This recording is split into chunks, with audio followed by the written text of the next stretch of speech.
Don't know if you can see that, but we are currently rocking 39 degrees. So perfect time to go for a mountain bike ride. Why wouldn't you? Because you're an idiot. That's why.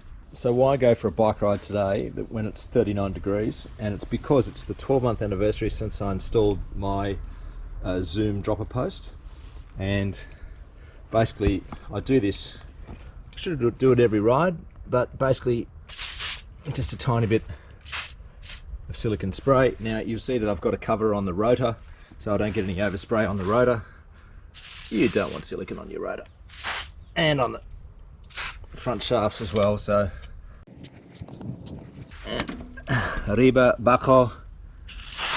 All right, a little bit on that shaft. So basically, let's just get rid of that. Press that down. Still goes down very, very smoothly. I'll just release that. Beautiful. So I'm going to take it for a ride. I'll show you what it's like to ride with this out in the bush, and yeah, we'll do a bit of a 12-month review. I'm just going to take it easy while I'm riding.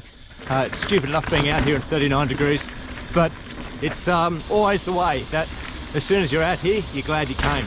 So what's the verdict so far with the Zoom dropper post? Look, I really love it. So yeah, after a year of use, I could add it up, and I'll put the kilometers down because I log them every ride. Really happy with the dropper post. People say that it's a game changer. Look, what it does, it gives you a lot more confidence riding down things that you would otherwise avoid, and that means you can keep up with your mates basically. So after a year, what do I think? This 100mm Zoom dropper post, well, you can probably see a little bit of scoring on the back shaft there, but overall really happy with this. Anyway, an excellent purchase. I'm glad I didn't end up spending $300 or $400 or $500. $130 odd or whatever it cost, I think was an excellent buy and good value. The effort required to put it down is the same.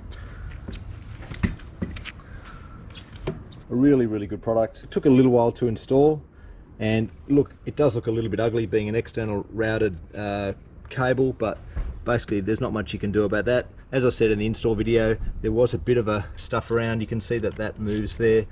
The little ferrule that extended out from the cable, the gland seal, needed to be cut back, but apart from that, everything works as it should.